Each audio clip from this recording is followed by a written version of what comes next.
Welcome to our viewers. Today we're going to be speaking to one of many professionals that I'm going to be interviewing over the next few weeks. And my name's Frank Bowles, and I'm the host of Senior Care Solutions. And I am so blessed to have a special guest today, Angel Piorkowski. Angel, please tell us a little bit about yourself and your work. Well, thank you for having us, Frank. I'm Angel Piorkowski. I'm the Community Relations Director for Bader House of Plano. We are a freestanding memory care residence, and so all we do is specialize in memory care. We don't do assisted living or independent living. We specifically specialize in memory care in a small residence setting. You know, Angel, my mother was a nurse for over 30 years. And I was very fortunate to get to know many of her cohorts. And I found that the vast majority of the people in this industry have warm, loving hearts. And it always makes me comfortable knowing someone is in that industry because of my experience with them in the past and growing up. But Alzheimer's is a disease that scares a lot of people. And it is one that it has people, not just the one person that is the patient, but also the families. Let me ask you, what do you do to get your staff, knowing they have to have a certain skill level and also a personality to deal in this industry? Right. Well, you first mentioned the whole caring heart in this profession. It can be really tough. Particularly when you're dealing with folks with a dementia diagnosis. And so a caring heart as a caregiver is the most important part because it can be really exhausting, mentally, physically, emotionally. So it really takes someone who wants to be in this field. Who understands the importance that they're having in others' lives. When we hire our caregivers, and actually all of our staff, we make that a priority. We go through a very long hiring process, and I'm really proud of our staff, and most have been with us for quite a long time. It's very rare in this community or in this field to have caregivers last a long time with you because there are lots of opportunities out there to serve. But we have a very long interviewing process, and most of our caregivers have been with us for a very long time because we understand how tough it can be on them. Emotionally, just as much as physically. So they are our front line, if you will. They are the most important people to us in the building serving our residents. That is great to hear because in my research, I found that a lot of the patient care facilities have a lot of turnover, and it's due to stress. And could you cover that a little? Yeah. Well, because it is a stressful situation. You're dealing with the residents, you're dealing with the families, and really trying to understand and meet them where they are. because that's how we're going to serve their needs and understanding their needs. So it's really important, whether you're a caregiver and you're taking care of your loved one at home, or whether you're a caregiver in a community and providing that service. It's really important that when you're stepping away, that you really take time to recharge and take care of yourself. We stress that a lot in our building. We stress that a lot when we're out in the community and we're doing some outreach with support groups. Caregivers, no matter where you are, have to remember that they deserve and need to be taken care of as well. That is awesome. Let me ask you this. When a person is looking for a place to house a loved one, it can be incredibly stressful. My wife went through it. Her father had Alzheimer's, and she interviewed a number of different locations and finally found one that she fell in love with. What should an individual look for when they're looking for someone to take care of a loved one like that? It can be very stressful for the families, and it's really important that they have the support they need as they go through the process. Our owner, she has placed her own father, so she understands it both from an operator standpoint and from a family member standpoint. And it's important to know what's important to you. There are a lot of communities out there, so you want to look at size. You want to look at the amount of stimulation that your loved one's going to be getting. Particularly with a dementia diagnosis, residents will tend to want to isolate, so you want to make sure there's plenty of stimulation within the community to keep them engaged and active, and a variety of activities, whether they're done in small groups or large groups. You want to make sure that staff, that those caregivers, that those program people understand how to modify activities depending on the cognitive ability of the residents. Great. A question of memory. This morning I looked around and thought my keys should be there. We all go through a little lapse in memory, whether it's where's my keys, where did I park my car, what was my friend's name, those situations like that. But what is the difference in this normal scenario and progressing into Alzheimer's? Well, at the early stages of a diagnosis, they look very similar. You're trying to figure out, is there a difference? Should we be tested? And there's normal forgetfulness. We're all forgetful, no matter what your age. But it's kind of looking at, is there a pattern? So how often is it happening? Are the keys being left in really unusual places or just in a different place than normal? Are my keys being left in the refrigerator, versus, I put them on my end table versus the entry table. So you it's going to be looking at a period of time and what's kind of regularly happening. And it's also going to be looking at the person's emotional response to it. So are they getting frustrated at it? Are they able to communicate that they've lost something, or are they embarrassed by the fact that they're kind of forgetting certain things? Because there are emotions attached with as you progress through the disease as well. And they're perfectly normal. There's frustration, there's embarrassment. And so are our loved ones able to communicate those emotions?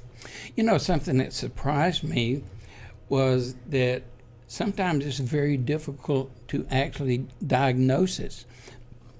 There is not really a test, like a blood test, that'll tell you this. But Alzheimer's can be elusive in really diagnosing it. And the importance of getting that done to get the right prescriptions and that kind of thing.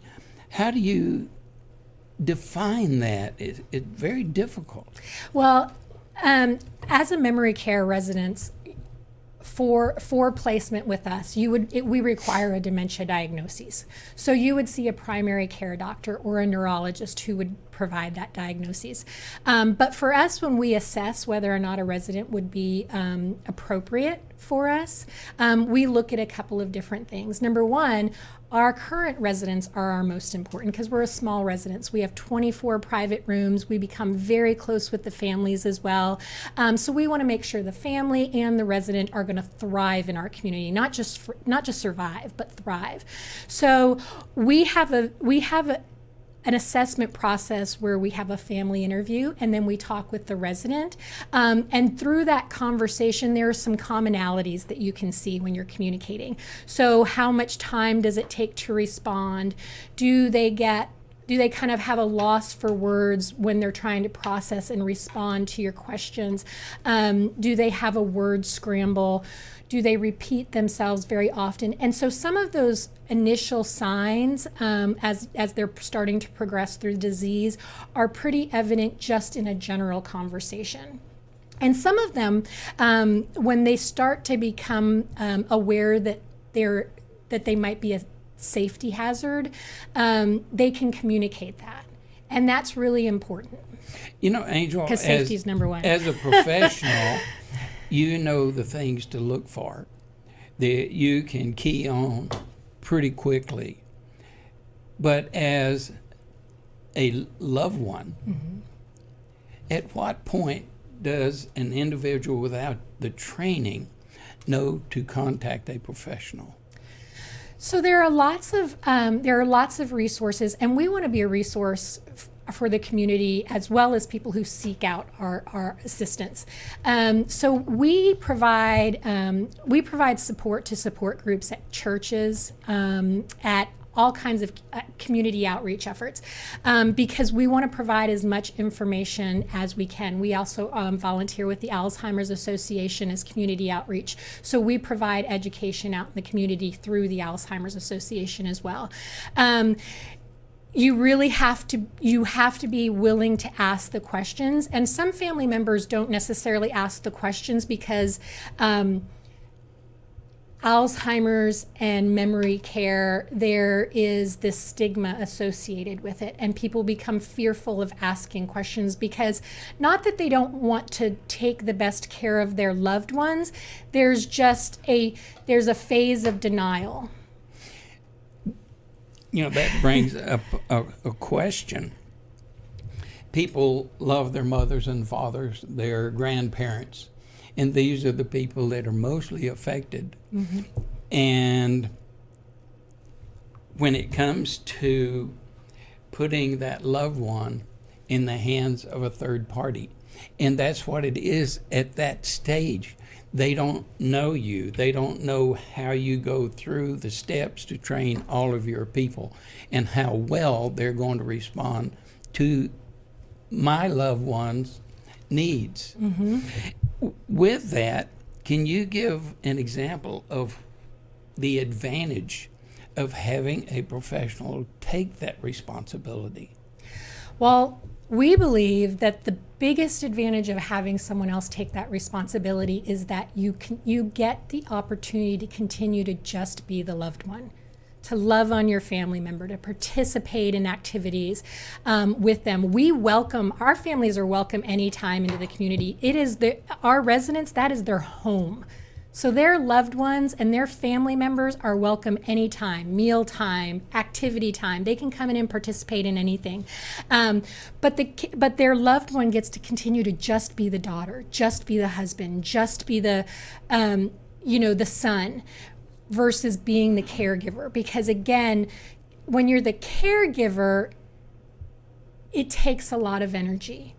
And so, you become the person who helps them bathe, who helps them with their daily living activities, that you forget, and it takes some of the joy out of doing some of the more fun things like the activities. So when you place them in a residence, you get to just come in and be the fun one and have the fun, and it takes some of the resentment and the guilt loved ones go through a huge stage of guilt in placing their loved ones, particularly when it's a couple situation, because you plan your whole lives, right, for retirement and enjoying the good life. And when you have to place your husband or your wife because cognitively they need to be in a safe place, it can be really tough to change plans that you've made for your entire life. Well, it sounds like you're not only caring for the patient, but you've also got a responsibility to coordinate and communicate with the families of that individual. Absolutely. We want our families to be as involved as they're their loved one. No one knows them better than them. And so we involve them in every aspect. We involve them when we do our care plans. We do care plans for every resident. We adjust them as they need to be or on a yearly basis. And so the loved ones get that care plan. They participate in it. They can provide us feedback on it. Because when a resident comes to us, they come to us where they are right now, but they have this whole history that we don't know about. So they might not be able to sew right now, but say in their younger years they loved sewing for their families. That we're going to get all that information from the family. Something that brings up another issue. I've read stories where when they develop Alzheimer's and they get to a point where they don't recognize and remember even family members, but they retain things like playing a piano, which is kind of surprising. It's amazing to watch. So when someone doesn't remember their family members, we believe that they don't necessarily remember their name or their direct connection, but they know that they were important to them. And I think that loved ones need to hear that and know that. They know that they were someone important to them. But what people can retain, music is very important at Bader House. We have music playing all the time, whether it's live or on the radio. And it's amazing that we can have a resident that is almost nonverbal. But when songs start to play that they know, they can sing every single word of the songs. And it's truly amazing to listen to and watch because the joy that comes to them when they do, it's pretty remarkable. Something else that kind of surprised me. We've all heard of the horror stories where an individual walks out of their home and trying to find them. They may get in a car and drive and have no earthly idea how to get home.